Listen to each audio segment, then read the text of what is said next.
Aleykümselam yaşlılar, vatandaşlar salam hemmenize. Aleykümselam. Yaşlılar, iyilleşler. Akşamınız hayırlı olsun. Hormatly watandaşlar, düýün aýdyp geçişime ýaly her gün ýagdaýymyz bollugundan, wagt tapdygymyzdan size halat ediş komitediniň, Milli Halat ediş komitediniň etmeli işleri barada, öňünde duran wezipeleri barada size ýygy giderli habar we maglumat ýetirip durarys diýip. Indi şu gün biz size ýetirjek bolýan ilkinji maglumatymyz Milli Halat ediş komitediniň wezipeleri barada. Bu wezipeler nämeden ibaret? Ine şu mahal şu gün teklip edýänmiz 8 sany maddadan ýa-da punktdan ibaret. Şolaryň ilkinjisi Guruji Mejlisi döretmek barada, wagtlaýyn hökümeti döretmek barada, Milli Hawpsuzlyk Şurasyny döretmek barada, Türkmenistanyň konstitusiýon guruluşy dikertmek barada, adatdan daşary ýagdaý ıglan etmek we adatdan daşary ýagdaý komissiýasyny döretmek barada, Türkmenistanyň bir kanun prezidentini prezidentlik wezifesinden boşatmak barada, bir kanun hökümetiň hukugyny wagtlaýyn hökümete geçirmek barada, guramaçylykly jenaýatçy topary adalatly suwdyň eline tapşyrmak barada. Ine şu 8 maddadan ibaret wezipeleri Milli Halat ediş komitedi öz boýnuna alýar. Indi birinji punktuna ýa birinji madda geçti Guruji Mejlis näme bardy? Onuň wezipesi, borjy näme? Hukugy nämeden ibaret? Guruji Mejlis täze Türkmenistanyň ilkinji sagadyndan başlap watana dolan paranmadan sonra ilkinji sagadyndan başlap döwletiň ähli hak hukugyna degişli meselelerini çözgüden öz boýnuna alýar we borjyny ýerine ýetirýär. Guruji Mejlisiň borjy ilkinji nowatda şol saýlaw komissiýalaryny döretmek, Türkmenistanyň prezident saýlawlary, parlament saýlawlaryny geçirmek bagyslan, şolary gurnamak, yurdun içinde degişli, degerli şol wagtda parlament saýlawlary geçýänçe degişli ähli kada kanunlary gerek bolsa goşmaçasyny çykarmak döredilýär ýa döredilýek wagtlaýyn hökümete kanuny noktaý nazardan dogry gollaw, kömek etmek, konstitusiýon suwdy döretmek, ombudsmanyny döretmek, şolaryň hemmesiniň ýemesini taslamasyny düzüp taýýarlap döredilýek, saýlanjak täze Türkmenistanyň täze parlamentiniň dikkatyny ähli gerek bolan ýa-da ýuridik kanunlaryň taslamasyny taýýarlamak. Indi Guruji Mejlisiň agzalary kim bolmaly? Olar elbetde mümkin gadar juristlerden ibaret bolmaly, bilermenlerden ibaret bolmaly. Şol sanyna biziň hakkymyz, hukukymyz alınmadyk, ýa-ni parlament bar şol 90-njy ýylyň 7-nji we 14-nji ýanwar aralygyna saýlanýar. Olardan diýri galan bar bolsa gatnaşjak diýen bar bolsa olar gelip biler. Sany näçe bolup biler Guruji Mejlisiň? Biz pikir edýäs 15 adam bilen 20 adam aralygyny Guruji Mejlisi adamlar gatnaşsa şol ýeterlik bor diýip hasap edýär. Belki köp bolar, belki biraz az bolar. Ol adamlar hemmesi şu gün barmy? Ýok. Ýöne hemmesi taýýar bolýança biz boş oturunda bar eýen bir bölük gatnaşyp ber, işläp ber, kada kanunlaryň taslamasynyň üstüne yurdun içinden gatnaşyklary bar, şonuň üçin biz olaryň adyny aýdyp bilemdik, olar bilen günnelik gatnaşyk da giýip bilemdik. Ýöne olar bilýär etjek işini ýa gatnaşyk gelmedin. Haçanla ýurda ilkinji adam günümi ýa-şo taýda ähli sanygyny halkyň öňünde telewizionyada halk görüp biler Guruji Mejlisiň agzalaryny. Guruji Mejlisiň hukugyny aýtdyk, indi möhledi. Guruji Mejlisiň möhledi ýurda baramyzdan ilkinji sagadyndan başlap täze saýlanan parlamentin agzalary öz işini başlap täze hökümet döredýänçe hareket edýär. Parlament işini başlap hökümet döreden güni Guruji Mejlis dargyýar we öz hak hukugyny ýetirýär.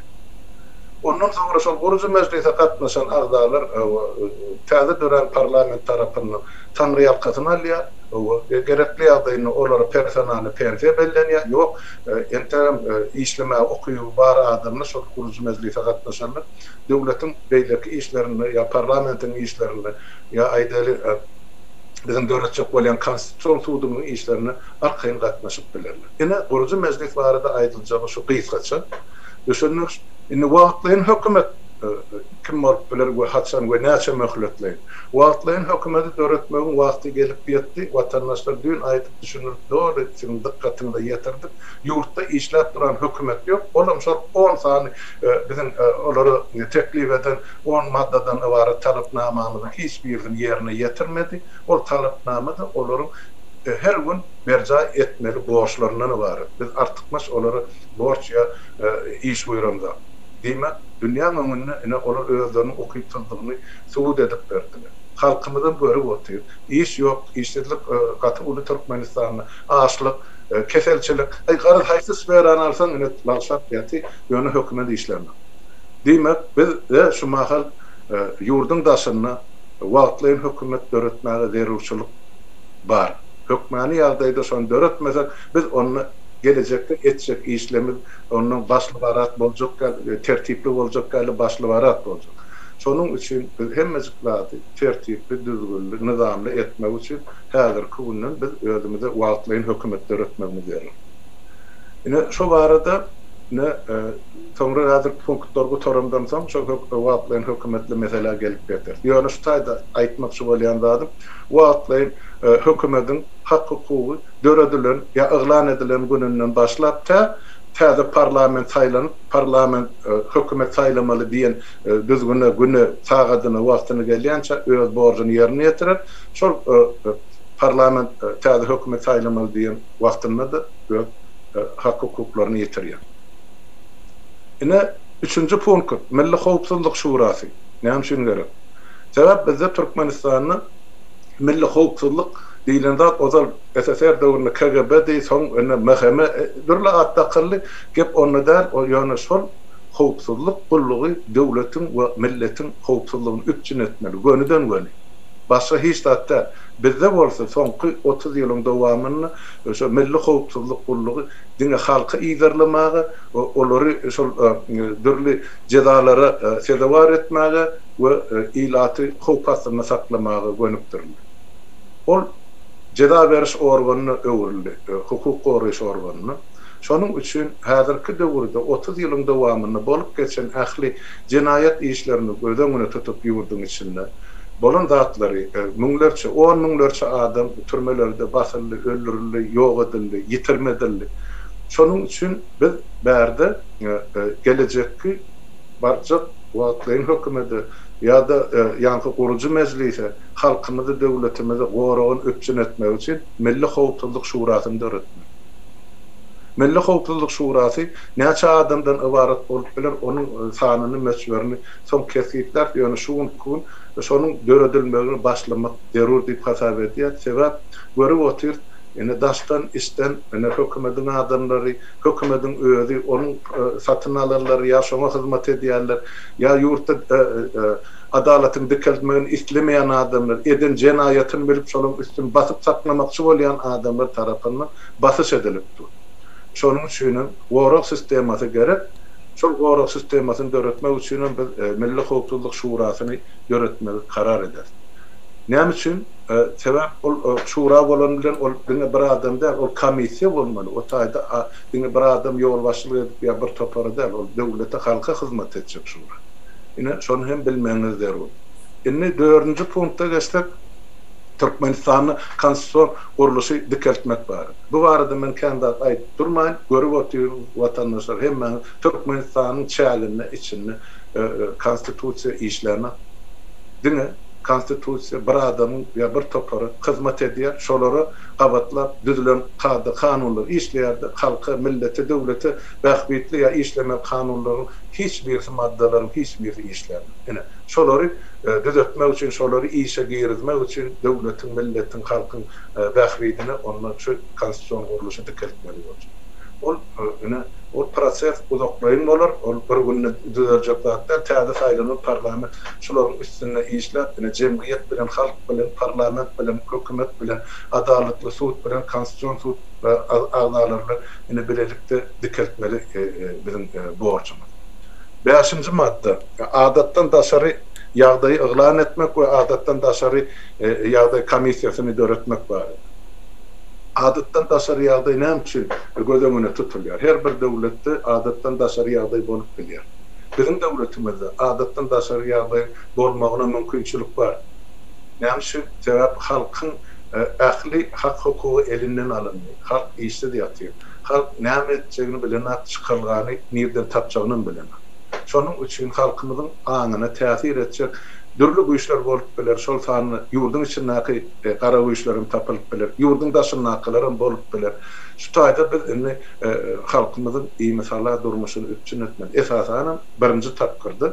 Şu saýlawlar geçirilip täze parlament saýlanýança, täze hökümet düzülýänçe jemgyýetde biz iýmisala durmuşy, parahatçylykly durmuşy gorap saklamak. Egerde bardy geldi Türkmenistan haýsam bolsa bir günjünde şolar ýaly agyr ýagdaý emele gelse, ýa haos dörese, ýa şunyň fitneçiler tapylsa, ýa ýene provokasiýalar ediljek bolsa, ine şu ýagdaýda adatdan daşary ýagdaý girdilip bilme. Ona şu taýdan şuň öňünden aýdyp goýmamyz zerurdur. Sebäp biz Türkmenistanyň, Siriýanyň, Iragyň, beýleki döwletleriň, Libiýanyň ykbalyny gaýtarlamak bilen İslamda şoň üçin şu zatlar biz öňünden görmeli, öňde görejekli hereket etmeli. Ol beýle diýdigi ýa-ni adatdan daşary ýagdaý ol bir toparyň, bir adamyň, bir partiýanyň bähbidine ol bütün döwletiň we halkymyzyň hukuklygyny üçin etmeli. Ene şu mesele şeýle garalýar. 6-njy Türkmenistanyň bir kanun prezidentlik wezipesinden boşaltmak ýa-da çetleşdirmek bar. Bu nämeden bar? Siz bilýäňiz, eýem ýyllar we aýdymlyk gelýär.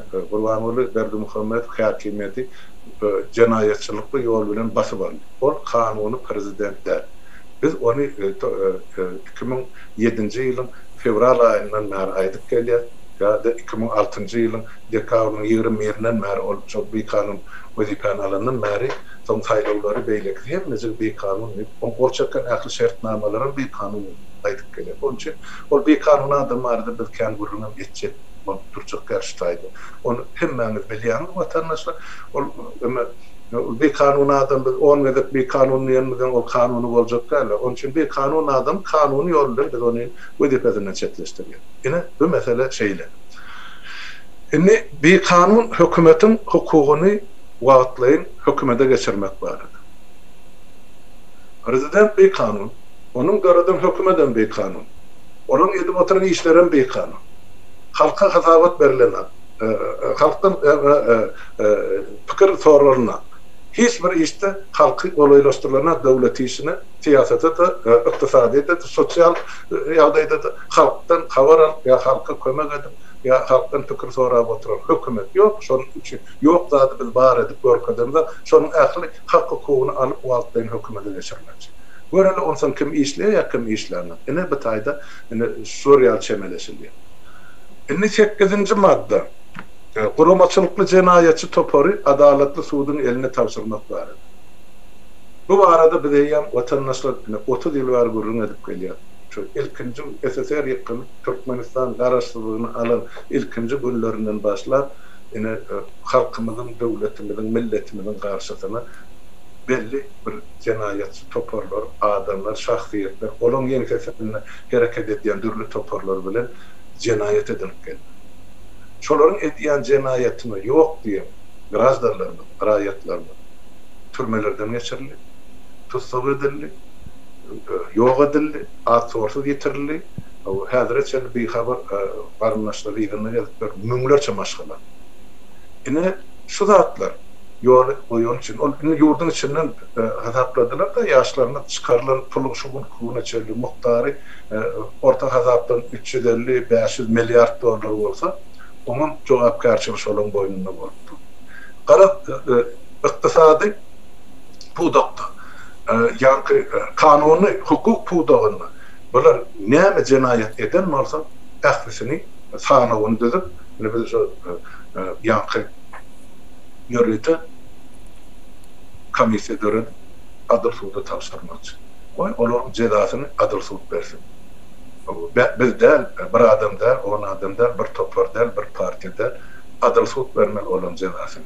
Şol üçün biz giyirdik Süleyman'ın depteri deyip. Şol depterde ahli hükümetin, devletin, prezidentten başlar, insankı vazifede oturan türme başlarına çelli. Kelle yalanışlar kanuna ona cevap vermeliler. Biz şol üçün ayttık, lüstrasiya meselesi. Biz şol üçün ayttık, yankı KGB'nin arşivlerini açmak meselesi.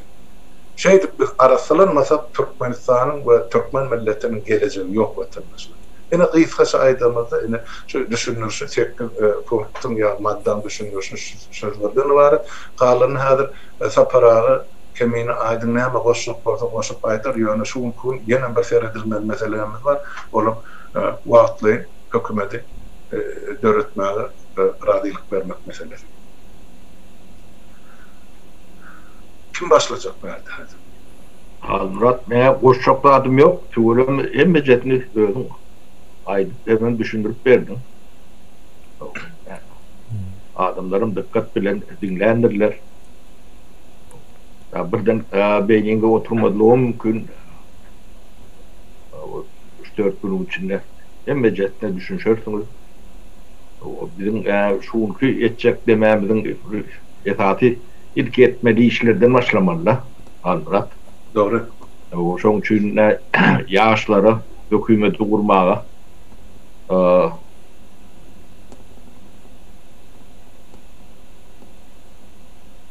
radilik verildi. Radilik görmeliler. Kimi ne şonu edeli. Onun yine de bir ilki edilmeli işler o Milli Howpsuzluk Şuratı o Milli Howpsuzluk Şuratı oranda bunu kagıp badip düşünmelerdir. Bunun için yani ähli emeler giýýändir. Ýurdun içindäki etkerden başlap ýa-ni mal barlygynda goragyna çendi. Ähli o milli Howpsuzluk Şuraty bolanna onuň için ähli uramalar giýýändir. Şolaň wekilleri giýýändir. Öz başyna bir komitedir. Ne şonu öğretmek barada şu ilki meselelerin 20 kendine şu taşında işlep göründürüm içindəkilerin hem howpsuzluğunu öyle bir şekilde çok promoçuluk etmeliler. Bu da elbette bir urlatı yok. Geçici hükümetin bedeli şu nidik ertiye vurulmalı ile deme yok. Yani profesyonel adamlardan vurulmalı yok aşantıdalı liyakat sistemini staydan şuattan demedilmelidir. O hükümet kıymet devlet düşüncesi var adamlardan devletin gücünü devlete ulanmak diyen bir neme var da devlet bir güçlü dağıt bolýandyr.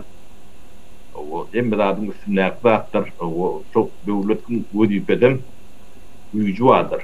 Çok gücü devletin teydat üçün ulanmalıdır. Onu çok düşünceni bir Türkmen nemesine mentalitetine, düşüncesine sokmalıdır. O da devlet düşüncesinden eləyəndir. Onun vazifəni alıp yani çok gücünü gördüğünü uğranıyorlar da adamlar. Şu düşünce var da Türkmen'in bedbahtçılıklarının ulu nemesi.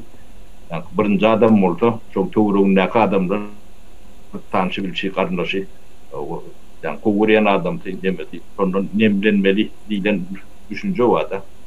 Yani yon planını devlet kurmalıdır. O devlet adamı korunmalıdır. Hormat koyulmalıdır. Elbette gücü olmalıdır.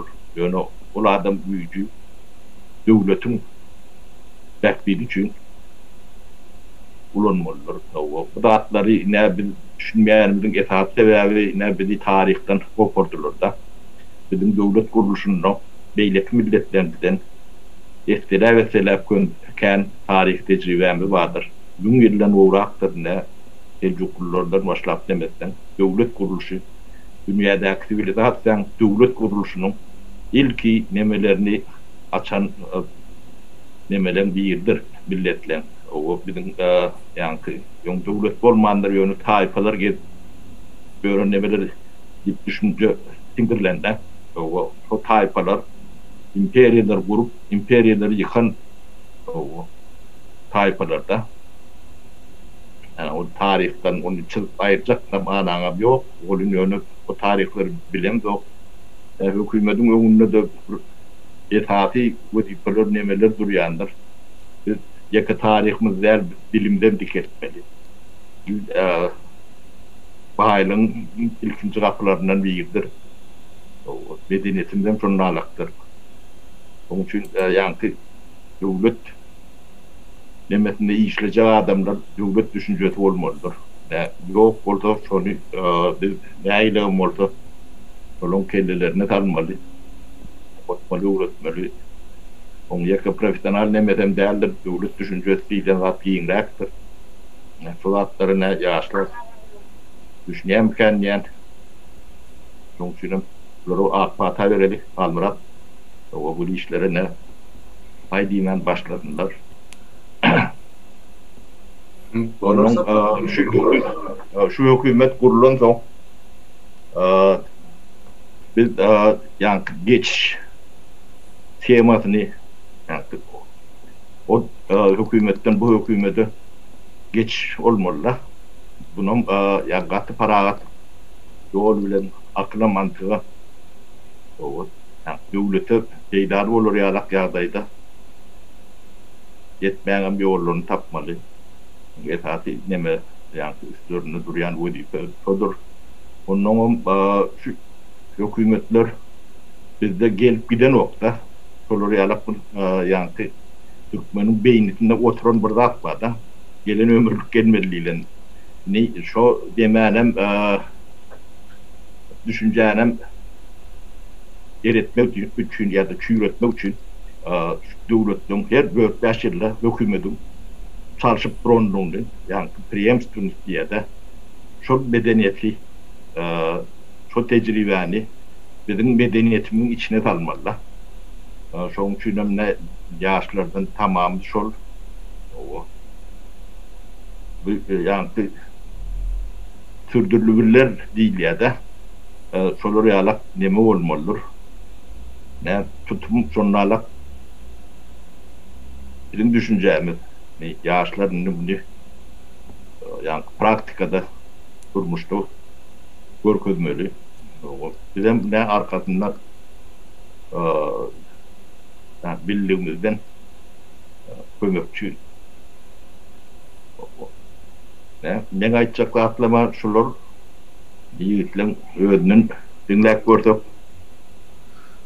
Hani bolonla haysiniz kimin aydın hem öz pikiriniz aydın derde bir aytmalı zat olara söz vermeken vatandaşlar o zaman ilkinci turu vasıtan eden çıkışlarımızdan aydık gelyası devleti, hükümeti, parlamenti yaşlara, yaş nesile ınanmalı olara biz daşının kömek etmeli tecrübemiz var olsa şola bilen arkalaşıp işlemeli bilmeyen zatlarını biz tecrübemizden aydık dönmeli yönü esası iyisi devleti şola devlandırmalı şo bolmasa bizde bolacak yine şunun için yine şu ülkenin vakti geldi yorganı ikisani garı öz çekke diymen hiç asanın beyle pikir etmenlik yönü yaşlan içinden bir ene şular ýaly halkyň öňüne çykyp biljek, halkyna, döwletine, milletine gowan hyzmat etjek ýaşlar gözleginde boldy. Göze görünýän şu mal ýanyňyzda 2 tane bardyr, emma bilen ýanyna bile işleşip bir oğullar çatı var yani. Onu ben size aytıp berýär.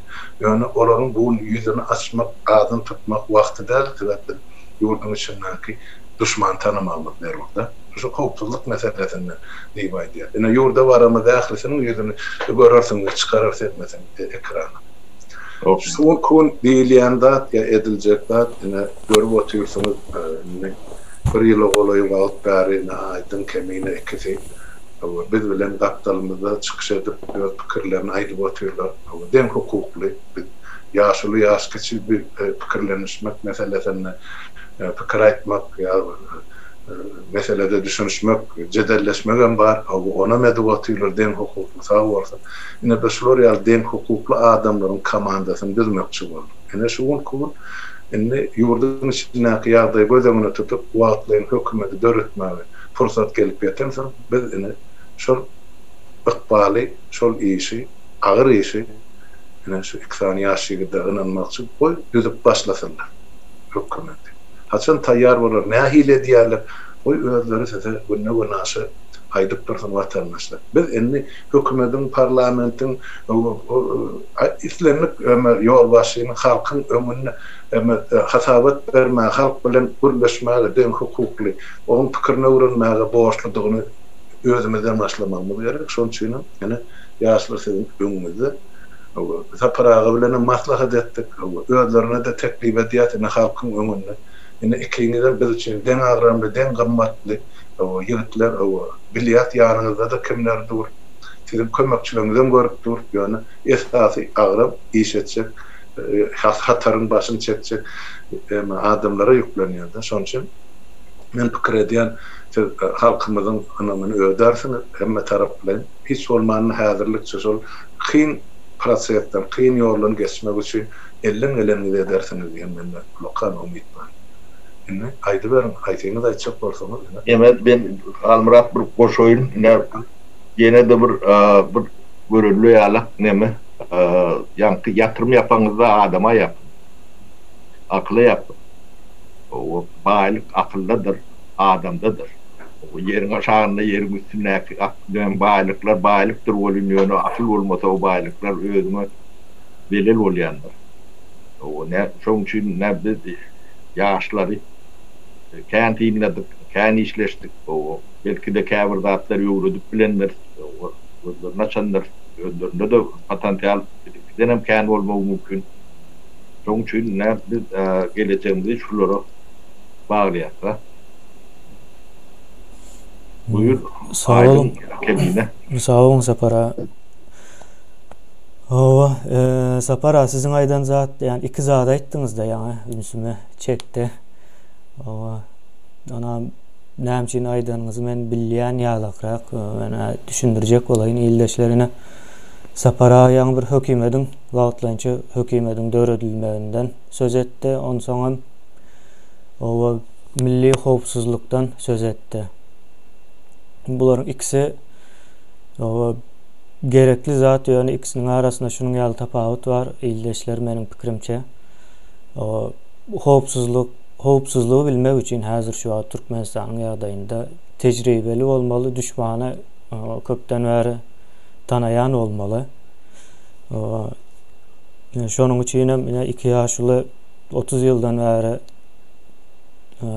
halkyň düşmanynyň düşmany diýip aýtjak. Onun üçin hem şolar 2 ýaşyldan köp tanayan adam ýokdur. Bar bolsa da sesini çykaran ok diýip hasap edýäs. Olam ýok hasabyndadyr. Şonuň üçin eger wagtlança hökümeti gurmagy bize tawşyrýan bolsaňyz, bizem howpsuzluk meselesini size tawşyrmakçy. Şoňa getirjek boldum men bu işi. Sebäbi bizem ine şu wagtda çelle aýdaly Saparaň barlygyny bilemiz, oktuk. 1,5 ýyldan bäri tanaýas. Halmurada sağ olsun en son Saparany o çekip ekrana çıkaran üçin, ýoksa Saparaň özüm aýdy, Halmurat olmasa çıkmazdım ekrana diýip dolu umydym kesipdim diýip aýdy. Ýani ildeşler belki jemgyýetiň habaram ýokdur, heme ekranyň, ýani ekran diýen de bolýan zatlaryň arkasyndaky hakyky bolýan zatlardan. Şonuň üçin en soňky sönjek nokodunda täzeden parladyp bildikmiken diýene azrak duýgusallaşdym da şondan edil gelip duran ok. Bizeminde aýdaly eger o bolsa, ýani wagtlança hökümet meselesine alıp çykmany o tejribemiz ýok diýen ýaly 1,5 ýyllyk bir tejribemiz bar ýöne. O bilimimiziň barlygyna ananyas Ve şu wagtda çelle ağır gelir diýip ekranlarda aýtmadygam köp zady. O jemgyýetiň entek o düşünje nemesi, derecesi, o käbir terminologiýalara neme däl, dogry gelen ok diýip ýa-ni indi bundan soň diňe o professional işler üçin o işlejek olar ruhsat berseňiz beýlek ikinji kanal bardy, ony aýratyn kanal eders. O taýda çykyşlaram aýratyn olar we ilkinji çykyşymyzda bu wagtlan çökýmediň kabinetini kim döretjek, oşony ulan eders. O biriniň başyna galmaly o iş en soňunda. Ondan soň nädip işlejek we köp adamlarymyzy diňe iş edýän işlerini görkezip bilýäs, özlerini görkezemiz ok we hakykatdan hem häzirki wagtda möhüm bolan iş miken diýen. O adam görkezip populistlik bizning işimizde başyndan bäräm. Ýoksam görkezmek islesek ekrana o bir wagtda 200 adam eçelliğinem çıkarıp görkezip bilýäs, ýöne onda nä peýda iş ýöremese. Biz şu 200 adamın içinden iş edip bilýänleri neme edip mümkinçiliklerimiz bilen elimizdäki şolary öňe neme etme çemeleşýäs. Men kan uzynam aýdyp durmaýyn aýdyňa. Beräýin sesi.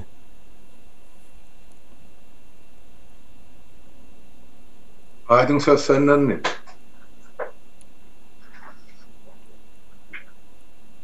Sesimi o gelýärmi? Gelýär.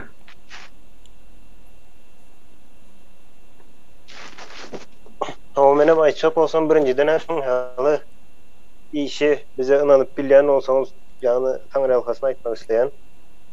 Bizim elbette elimizden gelenini edip bilýänimizi hiç kaçan ýany gaýagyrman etjek olar. Hemmez adam tecrübe meselesinde ýene de keminen aýdanlaryna goşulýan tecrübemiz ýok bizim. Ýani noldan başlaýas ýöne. Ýani dünýäň taryhyna serleňde iň bir näme ideýalar edilşi o tecrüben ýok ýerinde döreýändir. Yani tecrübe elbette gowzat ýöne käbir minuslar bardyr. Men emindi şu minus tarapyny bize peýda bolar diýip pikir edýände bizde şu tecrübe ýok, hiçkili täze nämeler bilen, täze taktikalar bilen işläp bilers diýip pikir edýän.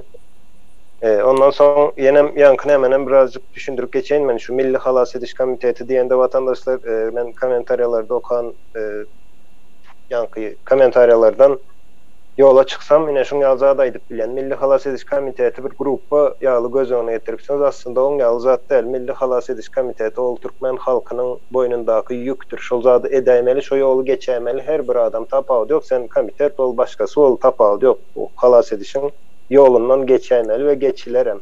Hukmany suratda. Hatta prezidentiň özem şo ýoldan geçämelidir.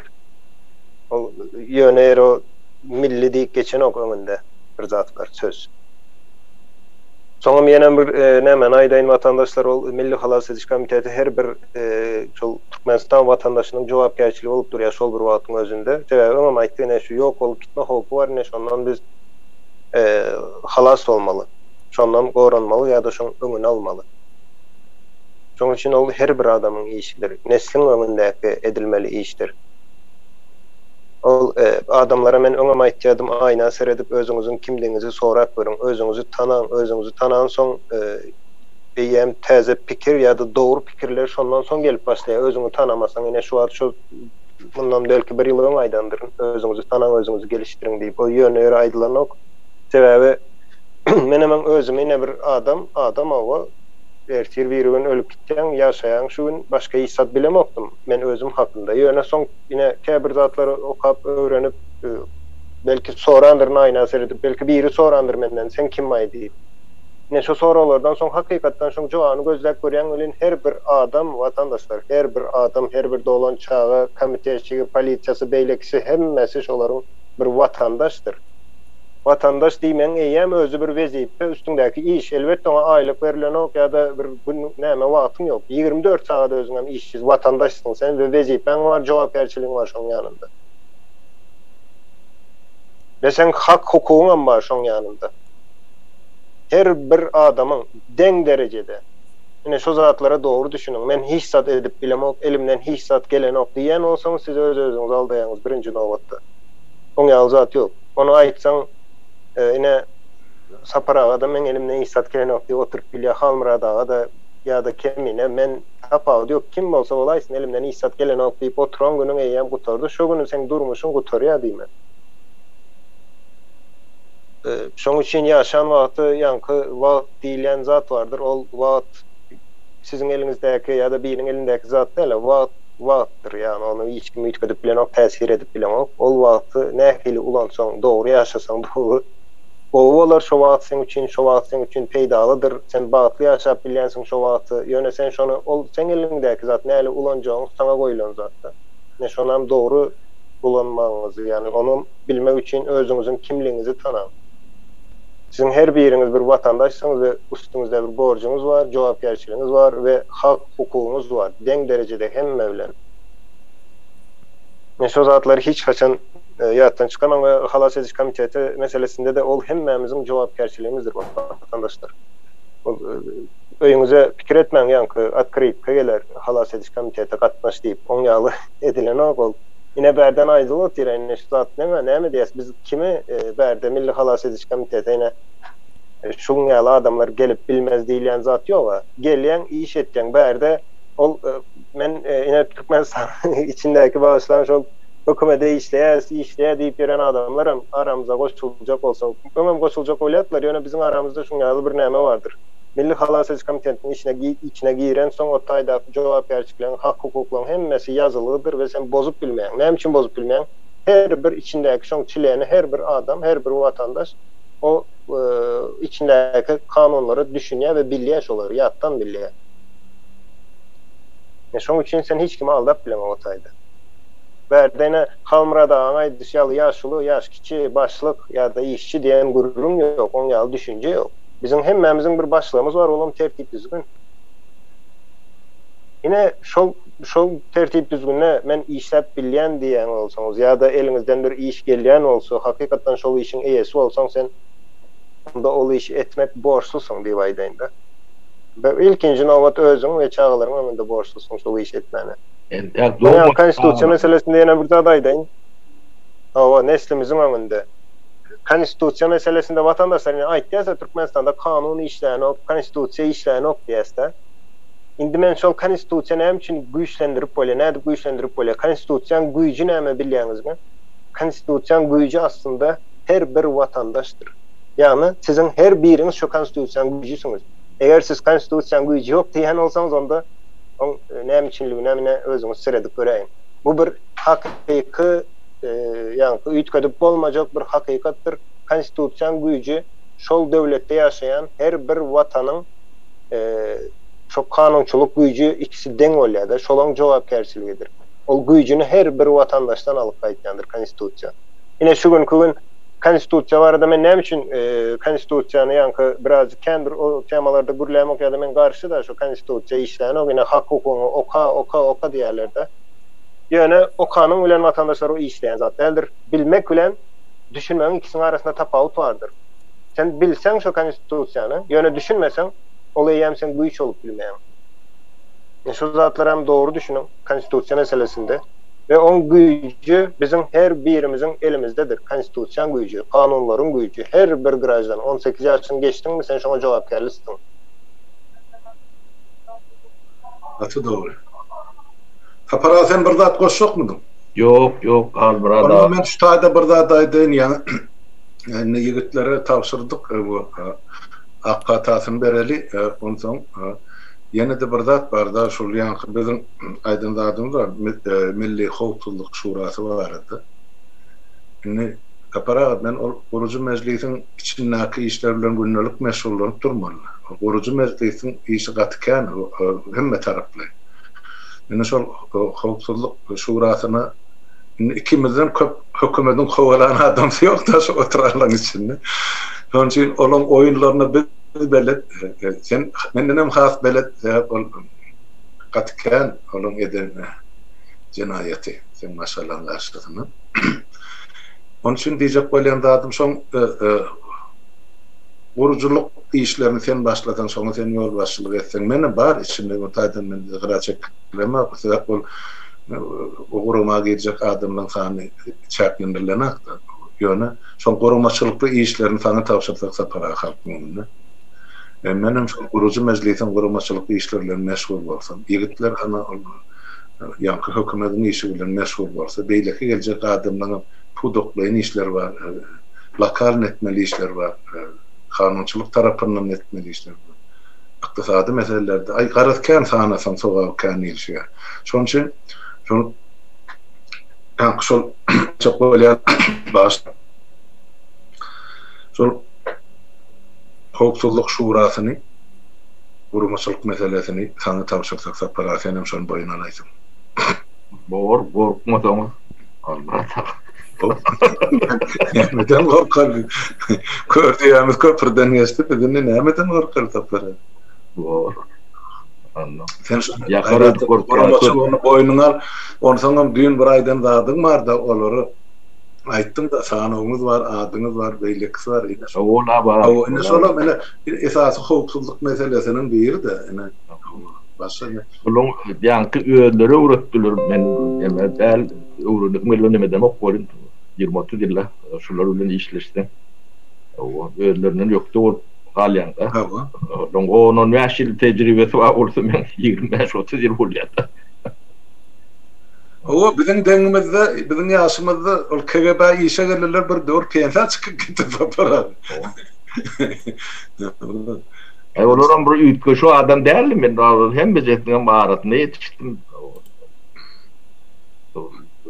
Ne de değer. Adamların ütkeşük değerli. Mendine kuşta oturuyordular. Hem beden ben boşuna biliyen. Çağa kalmamış yadım. Dime kullukan bırakıla olmalılar olurdu da. Bolýa halmırat ştaýda uçura ýigitler size akyollardy diýip. Men berde ýaşular bir teklifim bar şuňa alyrak şonam aýdyp geçeýin.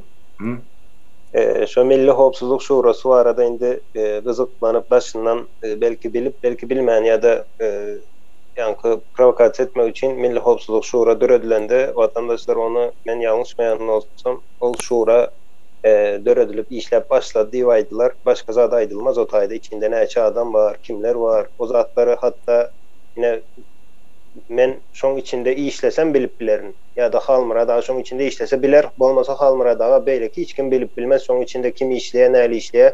Onuň diňe ýöne aýdyň şonam.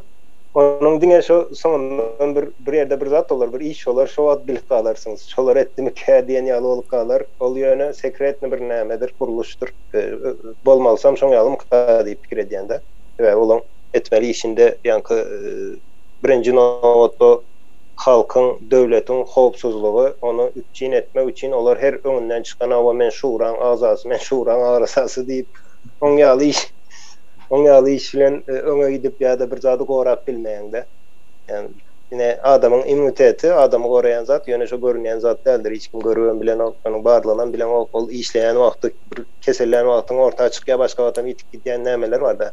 Ýine ol immunitet hem hakyky adamy gorap bilen bir immunitet. Derman ýa beýleki nämeler bilen goranyp bolýar belli bir derejede. Ýöne immunitet iň güýçlüsüdir, iň organizmi iň goraýan zatdyr şol. Ýine edil şoň funksiýasyny ýerine ýetirmeli. Şoň üçin ertirkön çykyp bawa azasyny ýerde belki provokasiýon soralar bilen sorap bilerler. Şoň soralara jogap berilmejek diýeni şu günden aýdyp geçeli. Men ýalňyşçan bolsam aýdyň men kendim Türkmenistanyň şu howpsuzlyk demesiniň ýoklugyny sebäbi her köçede her sagatda men komitetiň işgär diplemiş görün bar men agent diýe ýene orada o edaraň öýdi ýok diýmekdir şoň. Tuğ edýändir. O men agent diýip görünlüňiz, agent däldiňiz, ýanky stukaçdyňyz, o ýa-da kadyorsyňyz, ýanky deme diline jargonlaryny aýtsaň, ýa-da pituklu şolary alap bolýar da, sebäbi aňryňyzda düýbi ýokdur. Şoň badyny bilýän bolsaň diýmek ýok bolmaly şol edara. Ne howpsuzlygyny gorulýan bolsa bu ýagdaýa düşmek ýagdaýyňyz ýok. Düşüpsiňiz diýmek ýok. O bir ýöne çete ýani pul gazanýan bir biznesiň ýani döwlet reketiniň bir ýani parçasy adamlary gorkup pul gazanmak bilen meşgul bolýan bir edara ýani birlikde şonnalyk bir karatu urusan şonnalyk adam özü ýok funksionlaryň bir reket terrorizm banditizm adyny näme diýden gelişip durandyr. Onu nem şu yerde tamamlaydı onu. Bolya. Ama hormatly vatandaşlar, şuňky täzeligi ya size yetirecek maglumatlarymyzy şu aýdylanlardan ibaret ýene de dowamy bar. Ýygyderli aýdylanlar sizin dikkatiňizi ýetirdiler. Ýen sizin arkaňyzdan edilecek iş ýok, hem zikrat halkyň öňüne edilmeli. Şol gizli saklamaly maglumatlar var, adamlaryň atlary var, edilmeli käbir işler var. Onu dini edilenden soň aýdyljakdyr, onu edilmäkä öňünden aýdyp dursa ol dini düşmana iýmit berýärsiz. Onu etmez elbetde. Şoň üçin şu ulukça hemmäňiziň öýüňize saglyk, ýaşlar, size de akýor, saparagy taňry ýalkasyň geleňiz üçin şu hemmäňize şu gepleşigi. Sag otur, saglyk bolşy. Sag ol ýigitler size de akýor, onu apata berýär. Işinde ruhat şol diýişi. Halka ol peýdady, döwleti peýdady bolsun. Bolýa ýerleşler tawolun taýlykdy görşelin.